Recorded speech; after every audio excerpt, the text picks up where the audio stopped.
అనకాపల్లి జిల్లా నర్సీపట్నం ఎమ్మెల్యేపేటలో ఉమాశంకర్ గణేష్ మూడవసారి ఎమ్మెల్యే అభ్యర్థిగా మొదటిసారి తన కార్యాలయంలో ప్రెస్ మీట్ ఏర్పాటు చేశారు. ఈ సందర్భంగా ఆయన మాట్లాడుతూ మినిస్టర్ కంటే ఎక్కువగా నర్సీపట్నాన్ని అభివృద్ధి చేశానన్నారు. ఇక చేరికల విషయానికి వస్తే చేరికల పరంపర కొనసాగుతుందన్నారు. ఈరోజు సాయంత్రం కూడా పెదబొడ్డేపల్లిలో భారీ స్థాయిలో చేరికలు ఉంటాయని ఆయన ప్రకటించారు. మరో 30 గ్రామాల నుండి చేరికలు వస్తున్నాయని, అయితే వాటిపై ఆసక్తి కంటే ప్రజలకు ఏ విధంగా మేలు చేయగలమనే దాని మీద దృష్టి పెట్టామని, అందులో భాగంగానే ముఖ్యమంత్రి జగన్మోహన్ రెడ్డి ఆధ్వర్యంలో ఎంతకాలం అభివృద్ధి చేశామన్నారు. మరొక 30 గ్రామాల నుండి చేరికలు వస్తున్నాయని ఆయన ధీమా వ్యక్తం చేశారు. నమస్కారం అండి. మరి గౌరవ ముఖ్యమంత్రి గారు శ్రీ వైద్యరమణ గారు మరి మూడోసారి నన్ను ఎమ్మెల్యే అభ్యర్థిగా మొన్న ప్రకటించడం జరిగింది. అయితే 2014లో ఆ రోజందరూ కూడా పెద్ద ఎత్తున అందరినీ కూడా చేసుకొని అందరి నాయకులతో సంప్రదించి సారు ఆ రోజు టికెట్ ఇవ్వడం, మరి తక్కువ ఓట్లతో 2200 ఓట్లతో ఓడిపోవడం. అయినప్పుడు కూడా మరి ఒక 5 సంవత్సరాల పాటు మరి రోజు ప్రజల తాలూకు అవసరాల నిమిత్తం ప్రజా సమస్యల మీద ఎన్నో పోరాటాలు చేసి మళ్ళీ 2019లో కూడా మరి టికెట్ ఇచ్చిన తర్వాత సుమారుగా 25,000 మెజార్టీతో గెలడం.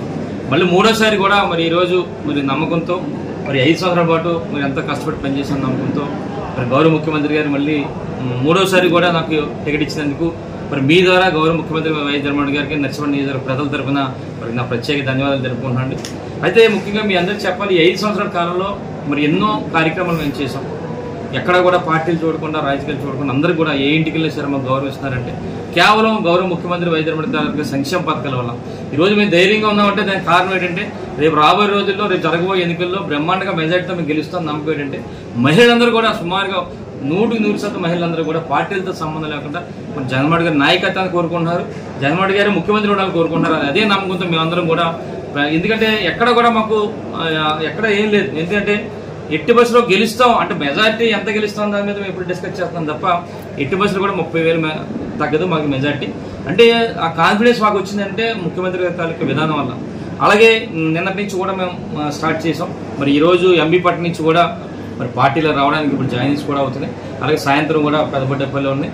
రేపు ఇంక కంటిన్యూగా ప్రతిరోజు కూడా మరి గ్రామాల్లో సుమారుగా ఇప్పటికే మాకు 30 గ్రామాల నుంచి కూడా అందరూ కూడా వస్తారని చెప్పి అన్నారు. ఏదప్పుడు అంటే రోజు రోజుకి మాకు ప్రధానం పెరుగుతుంది. ఎందుకంటే ముఖ్యమంత్రి గారి తాలూకా విధానం వల్ల అందరూ కూడా ఉన్నారు కనుక రేపు రాబోయే రోజులు కూడా, ఎందుకంటే ఈ రోజు నర్సీపట్నం మున్సిపాలిటీగా చూస్తే ఎన్నో కార్యక్రమాలు చేసాం. గత 40 సంవత్సరాల్లో తెలుగుదేశం ప్రభుత్వంలో కంటే ఎక్కువ రోడ్లు కానీ సీసీ రోడ్లు కానీ ఎన్నో కార్యక్రమాలు చేసాం. అవన్నీ కూడా ప్రజలందరూ కూడా చెప్తాం. ఎందుకంటే ఈరోజు అయినపాత్రుడు చెప్తాడు, మాట్లాడితే అభివృద్ధి గురించి మాట్లాడతాడు చాలా.